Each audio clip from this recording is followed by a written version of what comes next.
नमस्कार, स्वागत है आपका इंडिया न्यूज उत्तर प्रदेश उत्तराखंड पर। मैं हूं आपके साथ अतुल प्रताप सिंह। चौथे चरण का रण सुबह 7 बजे से शुरू हो गया था और फिलहाल मतदान का दौर चल रहा है। कई ऐसे दिग्गज हैं जो कि फिलहाल इस वक्त मतदान करने के लिए पहुंचे हुए थे और कई मंत्री हैं जिनकी 60,000 दांव पर है। मेरी सहयोगी अनन्या इस वक्त ब्रेकिंग सेंटर पर मौजूद है। चौथे चरण के लिए जो मतदान जारी है उसको लेकर जानकारी देंगी।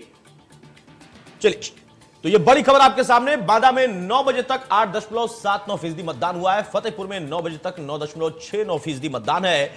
ये अलग अलग जगहों का आंकड़ा है। सुबह 9 बजे तक का हरदोई में 9 बजे तक 8.09% मतदान हुआ। लखीमपुर जो कि बहुत सुर्खियों में रहा, देखिए वहां पर 10.45% मतदान अब तक हुआ है। ये सुबह 9 बजे तक के आंकड़े हैं जो इस वक्त आपके टेलीविजन स्क्रीन पर दिखाई दे रहे हैं। लखनऊ में 9 बजे तक 8.19% मतदान हुआ है। पीलीभीत की बात करें तो 9 बजे तक 10.62% वोटिंग यहां पर दर्ज हुई है। रायबरेली में 9 बजे तक 8.00% यानी 8% मतदान यहां पर हुआ है। सीतापुर की बात करें तो 9 बजे तक यहां पर 9.52% मतदान हुआ। उन्नाव में 9 बजे तक 9.23% वोटिंग हुई है। ये अलग अलग जगह जहां पर मतदान इस वक्त चल रहा है। 59 सीटों पर मतदान का दौर जारी है। लखनऊ में 9 बजे तक 8.19% वोटिंग हुई है। तो तमाम जगहों पर इस वक्त मतदाता अपने अपने मतदान केंद्रों पर पहुंच रहे हैं। ये तस्वीरें भी हम आपके सामने रख रहे हैं। बुजुर्गों का इस वक्त जो एक मिजाज था वो दिखाई दिया। सुबह सवेरे ही वो अपने कर्तव्य का निर्वहन करने के लिए निकल पड़े। साक्षी महाराज को आप देखिए, साक्षी महाराज वहां पर विक्ट्री का साइन दिखाते हुए और बाकायदा उन्होंने वोटिंग की। यह तस्वीर भी दिखाई दी। तो इस वक्त जो तस्वीर है वो अपने आप में बहुत रोचक होगी क्योंकि ये चौथा चरण है। इस चरण में सबसे अहम बात यह है कि दलित बहुल इलाका है और यहां पर अगर हम देखें तो बीजेपी ने पिछली बार भी क्लीन स्वीप किया था। वहां पर समाजवादी पार्टी, बसपा उस वक्त चुनावी दौर में अगर साथ थे तो भी कुछ बात बन नहीं पाई। और फिलहाल इस वक्त अगर हम देखें तो अलग अलग यहां पर चुनाव लड़ रहे हैं बीएसपी और सपा, लेकिन सपा ने गठबंधन कर रखा है। समाजवादी पार्टी जो कि पहले, दूसरे और तीसरे चरण में दावा कर रही है कि बहुत बेहतरीन तरीके से उसने बढ़त बनाई है, लेकिन अब चौथे चरण का रण क्या कहेगा ये आपके सामने तस्वीर होगी। पंकज सिंह को आप देखिए। आप इस पूरे चरण को अगर देखें तो कई ऐसे नाम हैं जो कि अलग अलग पार्टियों में थे लेकिन उन्होंने पार्टी बदली। बीजेपी ने भी अपने कई विधायकों का टिकट काटा है। समाजवादी पार्टी, कांग्रेस, इन लोगों ने भी बदलाव किए हैं, लेकिन उस बदलाव का परिणाम क्या निकलेगा यह देखना दिलचस्प होगा। मौजूदा दौर में इन 59 सीटों की तस्वीर अगर साफ हो जाती है तो अपने आप में एक संकेत मिलेगा कि आगे कौन सी पार्टी सरकार में जाएगी। हालांकि अभी तक जो तीसरा चरण हमने देखा उसमें समाजवादी गठबंधन और बीजेपी की लड़ाई थी, लेकिन दावा किसी का भी खारिज हम नहीं कर सकते। एक इंडिपेंडेंट कैंडिडेट को भी हम किनारे नहीं कर सकते, उसका भी दावा उतना ही पुख्ता होता है। और रायबरेली बहुत रोचक जगह है। वहां पर देखिए कांग्रेस का गढ़ हुआ करता था, लेकिन किस तरीके का बदलाव हुआ। एक खास अपने आप से अगर दूर हो जाए तो आपको समझ में आता है कि दर्द कितना होगा, लेकिन राजनीति में सब कुछ चलता रहता है। हमारे साथ मेरे सहयोगी इस वक्त जुड़ रहे हैं रायबरेली से, जो वहां की जानकारी आपको बताएंगे। रायबरेली की तस्वीर क्या कह रही है? बहुत रोचक जगह है और दावा बड़ा पुख्ता था कि रायबरेली में जो कांग्रेस का गढ़ है वो गढ़ बना रहेगा या पूरी तरह से बिखर जाएगा, और बिखरेगा तो बिखेरने वाला कौन है?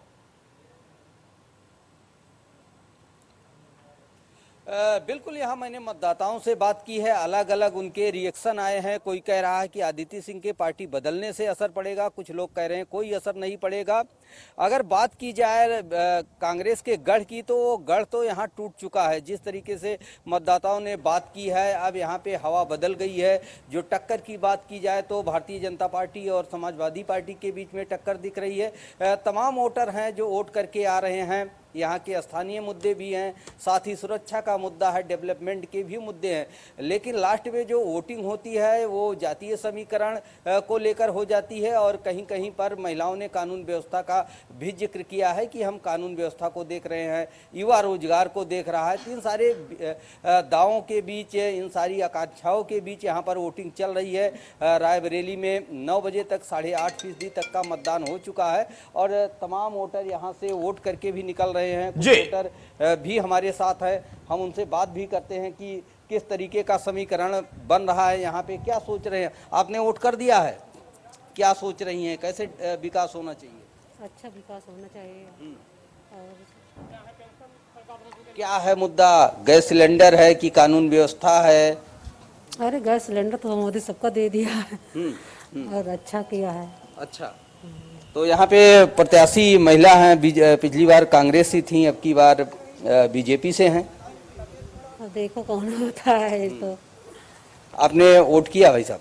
नहीं, अभी नहीं करेंगे। अभी तो क्या है मुद्दे यहाँ पर अब की बार जो बदलाव हुआ है पार्टियों का, उसका मुद्दा सबसे बड़ा ये सुरक्षा का ही है, जो कि काफ़ी अच्छा है योगी जी के समय में, और हम चाहते हैं यही कंटिन्यू रहे तो ज़्यादा बेटर होगा। अच्छा जी, सुरक्षा का मुद्दा है। डेवलपमेंट की भी बात यहाँ पे की जा रही, कुछ युवाओं ने कहा है, तो क्या अपेक्षाएं हैं? नेता वादा करते हैं, क्या लगता है आपको सरकार बनने पे पूरा करते हैं? जिस हिसाब से चल रहा है डेवलपमेंट योगी जी के टाइम पे अच्छा हुआ है, डेवलपमेंट भी अच्छा हुआ है, सिक्योरिटी भी है ठीक, और मेन चीज़ करप्शन भी काफ़ी कम हुआ है, तो इसलिए वही ऑप्शन ज़्यादा है। बिल्कुल, लोग बातें कर रहे हैं, करप्शन की बात कर रहे हैं, डेवलपमेंट की बात कर रहे हैं, इन सारे मुद्दों को लेकर बिल्कुल बिल्कुल सही कहा आपने। और देखिए ये एक वोटर का मिजाज होता है, लेकिन आपसे मैं समझना चाहूंगा, जिस बात का मैं जिक्र कर रहा था कि एक पार्टी ऐसी जिसका एक लंबे समय तक वहां पर वर्चस्व रहा, उसका एक गढ़ माना जाता रहा था, जिसको कहा जाता था कि किला कभी भेद नहीं पाएगा कोई, लेकिन यहां पर वोटर का मिजाज बदला हुआ है। हम 14 देखें, हम उसके बाद 17 देखें, हम उसके बाद 19 देखें, इस बार जिस तरीके से वहां बदलाव कैंडिडेट के तौर पर हुआ, उसका कितना प्रभाव दिख रहा है। और तमाम जो दिग्गज बीजेपी से जुड़े हुए, स्मृति ईरानी की हम बात कर लें, हम उसके अलावा कई और नेताओं की बात कर लें, जिन लोगों ने इस पूरे बेल्ट को लगातार टटोल कर रखा, वो अमेठी से लेकर रायबरेली तक का हम अगर जिक्र करें, क्या वो जमीन पर भी दिख रहा है? बिल्कुल आपने सही कहा। जिस तरीके से ये कभी कांग्रेस का गढ़ हुआ करता था, उसके दिग्गज नेता दूसरी पार्टियों की तरफ चले गए हैं, और जो दूसरी पार्टियां हैं, चाहे भारतीय जनता पार्टी हो, समाजवादी पार्टी हो, तो इसने अपना एक बड़ा वोट बैंक यहाँ पर खड़ा कर रखा है। इसी के चलते कांग्रेस के नेता दूसरी पार्टियों की तरफ गए, जो दिग्गज कहे जाते थे उन्होंने दूसरी पार्टियों में अपना ठिकाना बनाया, तो इससे कहीं ना कहीं वोटर भी शिफ्ट हुए हैं और समीकरण भी बदले हैं, और इस तरीके से यहाँ पर गढ़ टूटा है। और अब जो फाइट चल रही है वो देखने में यही मिल रहा है कि कांग्रेस कहीं पर भी उतनी मजबूती से नहीं दिखाई पड़ रही है जितनी वो गढ़ होने के साथ यहाँ पर दिखाई पड़ना था। इसके पीछे सबसे बड़ी वजह है कि बड़े नेताओं का पार्टी छोड़ देना और राष्ट्रीय नेतृत्व। जी चलिए, हमारे साथ आप बने रहिए, आगे भी हम आपसे जानकारी लेते रहेंगे। इस वक्त हमारे साथ जनार्दन मिश्रा साहब, वरिष्ठ पत्रकार भी जुड़ चुके हैं, और नवलकांत सिन्हा जी भी हैं, वरिष्ठ पत्रकार हमारे साथ। इन दोनों का रुख करूंगा, उसके पहले मैं ब्रेकिंग सेंटर का रुख करता हूं। मेरे सहयोगी अनन्या वहां से एक बड़ी खबर दे रही है। अनन्या। बिल्कुल अतुल, इस वक्त की बड़ी खबर आ रही है, जहां पर उन्नाव में ग्रामीणों ने मतदान का बहिष्कार किया है। वजह है विकास को लेकर ग्रामीणों में नाराजगी है, और यही वजह है कि मतदान करने के लिए नहीं पहुंच रहे हैं वहां पर लोग। ग्राम कटरी के ग्रामीणों ने मतदान का बहिष्कार किया है। गंगा नदी में कटान और विकास न होने पर ग्रामीणों में नाराजगी है। देखिए, एक तरफ सत्ता पक्ष लगातार विकास का मुद्दा उठा रहा है बीजेपी की तरफ से, लेकिन समाजवादी पार्टी इस पर हमलावर है। अब सवाल ये उठता है कि वो ग्रामीण जो लगातार ये कह रहे हैं, जिस तरह से कटरी के ग्रामीणों का कहना है कि मतदान नहीं करने जाएंगे क्योंकि जो वादे किए गए थे वो वादे नहीं पूरे गए, लेकिन यहाँ ये मौका है इनके पास कि किसको सत्ता में रखना और किसको सत्ता से उखाड़ फेंकना है। जिनको ये लग रहा है कि विकास नहीं हुआ है, उन्हीं के पास ये मौका भी है कि वो जाएं और अपना वोट जरूर करें। लेकिन फिलहाल जो खबर है वो उन्नाव से है, जहां पर ग्रामीणों ने मतदान का बहिष्कार किया है। अतुल। अनन्या, आपने तो बड़ी जानकारी अनन्या मेरी सहयोगी दे रही थी ब्रेकिंग सेंटर से, उन्नाव की तस्वीर, और तमाम जगहों पर कुछ ऐसी नाराजगी। लेकिन फिर भी इंडिया न्यूज हम लगातार अपील कर रहे हैं कि आप मतदान जरूर करें। आपके पास नोटा तक का विकल्प होता है, और अगर आपको लगता है कि आपके क्षेत्र का विधायक, आपके क्षेत्र का कोई प्रतिनिधि जिसने आपको जो आपने जिम्मेदारी उनको दी थी वो वापस नहीं किया, वो जिम्मा नहीं निभाया, तो उसका चुनाव आपको कैसे करना है ये आपका अधिकार है। मेरे सहयोगी गौरव हमारे साथ जुड़े हैं। गौरव, नाराजगी बहुत है ग्रामीणों में, क्या प्रशासनिक अधिकारियों की कोई बातचीत उनसे हो पाई है? क्या उनको मनाने की कोई कोशिश की गई है? अतुल जी, मैं आपको बता दूं कि अभी जो नाराजगी है बहिष्कार को लेकर, क्योंकि जो वादे हुए थे वो वादे पूरे नहीं हुए हैं।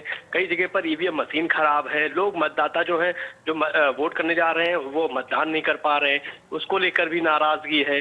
क्योंकि अभी सुबह ही से अभी 2 घंटे पहले ही मतदान शुरू हुआ, और अभी से ही यहाँ पर मतदान प्रक्रिया रुक गई है। ईवीएम मशीन खराब है, वीवीपैट खराब है, कई जगह से इस तरीके की सूचना मिल रही है। अधिकारी फोन नहीं रिसीव कर रहे हैं, तो कहीं कहीं ना कहीं लोगों को दिक्कतों का सामना करना पड़ रहा है। जब पत्रकारों के मोबाइल फोन रिसीव नहीं करे जा रहे हैं तो जो आम जनमानस है, जो कैंडिडेट्स हैं, जो उनके समर्थक है, जब वो फोन कर रहे होंगे अधिकारी को तो खासी नाराजगी भी देखी जा सकती है। और जो बहिष्कार चल रहे हैं, क्योंकि अभी तक 3 जगह पर बहिष्कार देखा जा चुका है, मोहान, औरास और बांगरमऊ में, तो कहीं ना कहीं जो नाराजगी है, जो वादे किए गए थे जिला प्रशासन द्वारा, जो वहाँ के स्थानीय प्रतिनिधि थे उनके द्वारा, तो वो वादे पूरे नहीं किए गए। कहीं पुल नहीं बना, कहीं सड़क नहीं बनी, कहीं नदी पर पुल है तो वो बांस पर पुल है, तो उस पर लोगों को आने जाने में दिक्कतों का सामना करना पड़ता है। तो इस तरीके की लेकिन ये बड़ा बात दिलचस्प हो जाता है गौरव कि अगर नाराजगी है तो नाराजगी के लिए आपके पास परिवर्तन का अधिकार है।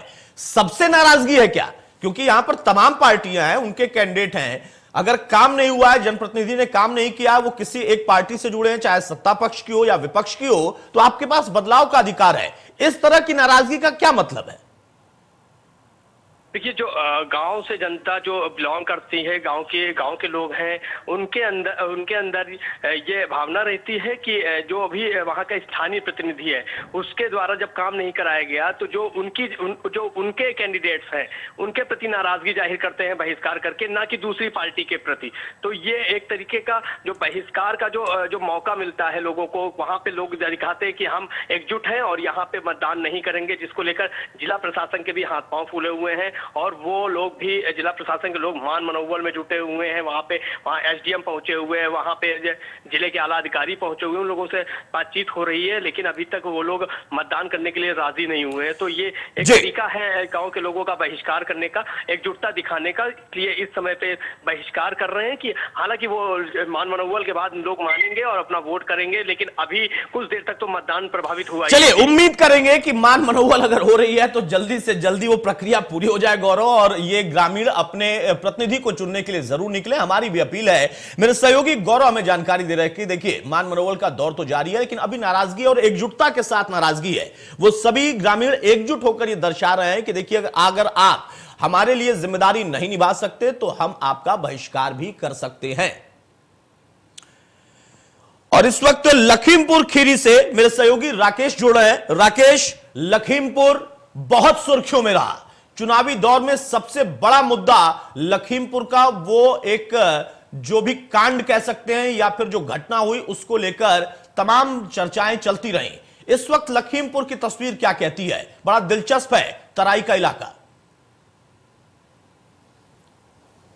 देखिए, तराई का इलाका, खासतौर पर लखीमपुर की बात किया जाए तो यहाँ पर जो चुनाव है काफी दिलचस्प है। आप यहाँ पर पहले तस्वीर आपको दिखाना चाहूंगा। ये बनबीरपुर बूथ का है, सबसे हाई प्रोफाइल बूथ इसलिए है क्योंकि केंद्रीय गृह राज्य मंत्री अजय कुमार मिश्र टेनी का जो है ये बूथ है। यहाँ पर अब से कुछ देर बाद जो है अपना मत का प्रयोग करेंगे, लेकिन यहाँ पर लंबी कतारें, जो मतदाता के आप देख सकते हैं कि मतदाता कितना उत्साहित हैं, लंबी लंबी कतारें लगी हुई हैं। तो साफ तौर पर समझा जा सकता है कि जो यहाँ पर मुद्दे हैं वो काफी अहम है। किसान के जहां तक आंदोलन की बात किया जाए, यहीं से जो है 2 से 3 किलोमीटर आगे जो है तिकुनिया, जहां पर 8 लोगों की जाने गई थी और अजय कुमार मिश्र के बेटे आशीष मिश्रा पर आरोप लगे थे किसानों को रौंदने को लेकर। और तमाम जो किसान के यहाँ पर मसले हैं वो अलग हैं, लेकिन अधिकतर लोगों का कहना है कानून व्यवस्था की बात किया जाए या जो सरकार द्वारा जो अनाज वितरण किया गया कोरोना काल में, वो महत्वपूर्ण है। तो कई अहम मसले हैं जिसके आधार पर जनता अपने मत का प्रयोग कर रही है।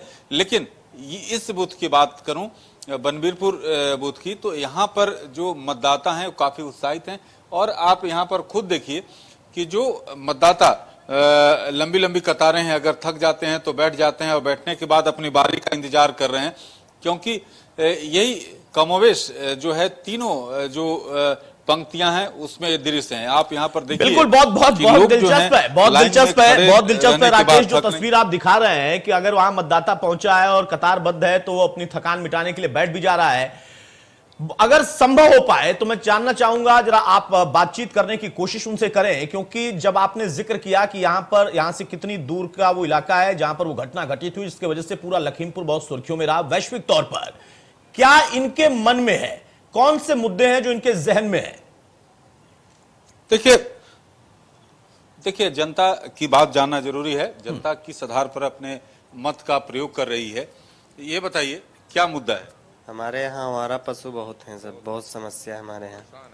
हाँ, क्या परेशान है? पूरी जमीन खा रहे हैं सफाई से। अच्छा, तो प्रधानमंत्री ने कहा कि 10 मार्च के बाद हम सारी व्यवस्था कर रहे हैं। ठीक, व्यवस्था हो जाए अच्छी बात है। ये चीज के लिए फिर किसान नहीं बचेगा।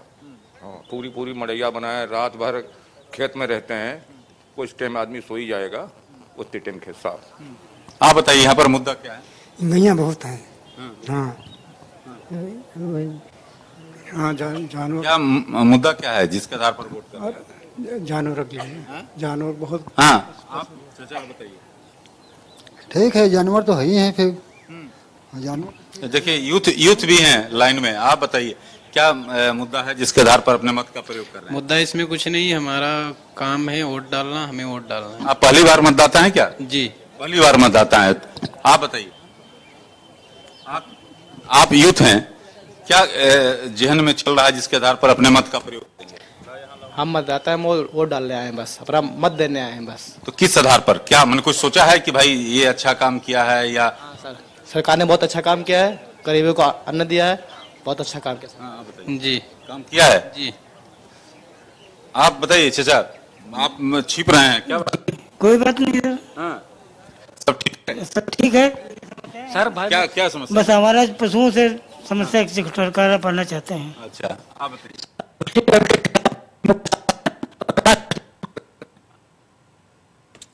चलिए, तो मेरे वरिष्ठ सहयोगी राकेश हमें जानकारी देते। राकेश, आप बने रहिए, इस बीच में तस्वीर भी आ रही है। देखिए, राजनाथ सिंह जिन्होंने मतदान कर दिया है, इस वक्त मतदान केंद्र पर मौजूद हैं। वहां पर तमाम लोग इस वक्त उनके साथ फोटो खिंचाने के लिए लगे हुए हैं, जो कि मतदान केंद्र पर मौजूद थे। राजनाथ सिंह, जो कि बीजेपी के लिए एक बड़ा नाम, और राजनाथ सिंह इस वक्त मतदान केंद्र पर पहुंचे हुए थे अपने मत का प्रयोग करने के लिए। सीधी तस्वीर हम लखनऊ से आपको दिखा रहे थे। लखनऊ में भी इसी चरण में मतदान है और वहां पर देखिए कि राजनाथ सिंह पहुंचे मतदान करने के लिए। राकेश, एक बार फिर से के पास लौट रहा हूं। जैसा आपने अभी तक बातचीत की और मुझे समझ में आया, आवारा पशु बड़ा मुद्दा है, लेकिन कुछ लोगों ने उसमें यह भी कहा कि हां ये मुद्दा है, लेकिन फिर भी हमें बदलाव की बात भी सोचनी है और वोट करना हमारा अधिकार है। बड़ा मिक्सअप सा मिजाज दिख रहा है जनता का।